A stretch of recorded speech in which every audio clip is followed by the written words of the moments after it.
Hey, what's up, guys? Welcome back to the Mic Check Podcast. This is T Word, the People's Champ. Thank you for joining. Today, we're going to give somebody their flowers in this video. Something historic happened on Tuesday night, so we want to shout that out. But before we get into the video, don't forget to like, comment, and subscribe. We do appreciate your support and the feedback you all have been giving. It is greatly appreciated. All right, so we're going to talk about the King, aka LeBron James, and the historic Tuesday night he had against the Oklahoma City Thunder.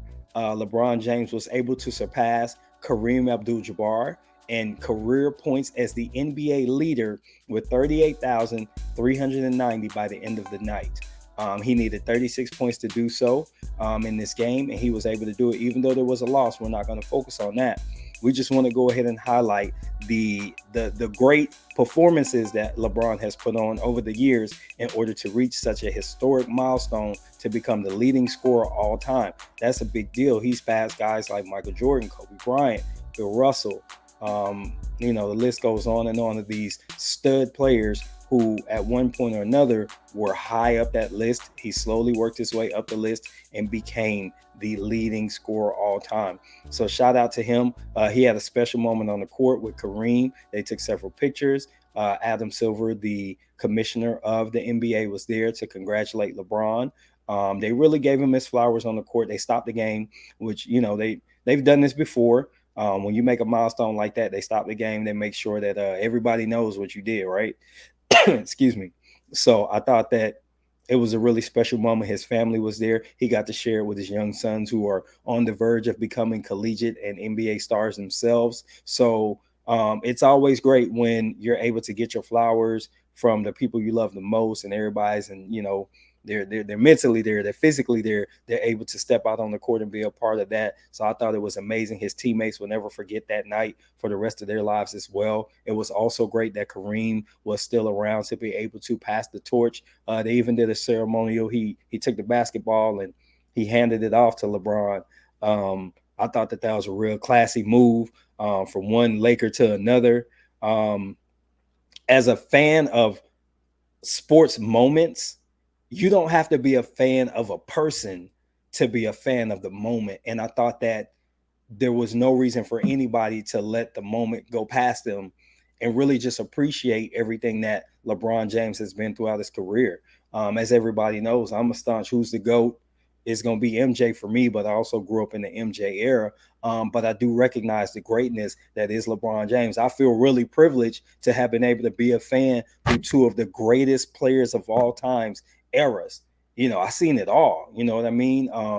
So seeing LeBron get to this moment, this far into his career, being able to put up so many points night in and night out. At this stage, he's almost 40. He's still doing it.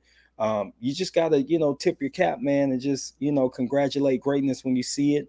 So just happy to be able to witness that moment. I hadn't seen a lot of basketball games this year, to be honest, but I was not missing that game. I turned it on just in time, and I watched the majority of it till he broke the record, and I called it a night. But I wanted to see it. I watched Kobe's retirement game while other things were on TV. So I felt like this is another one of those historic moments that you sit down and you soak it all in. So in the golden years of your life, you could share those stories with your, people that come after you. Be like, hey, I watched that night when LeBron broke the record. I saw the night, Kobe's retirement game. I saw when he dropped 81. You know what I'm saying? Like, you want to have that type of stuff. I saw Tom Brady come back in the Super Bowl from 25 down with his team. Like, these are things that you love to put in your mental Rolodex, and you'll be able to tell those stories for years to come.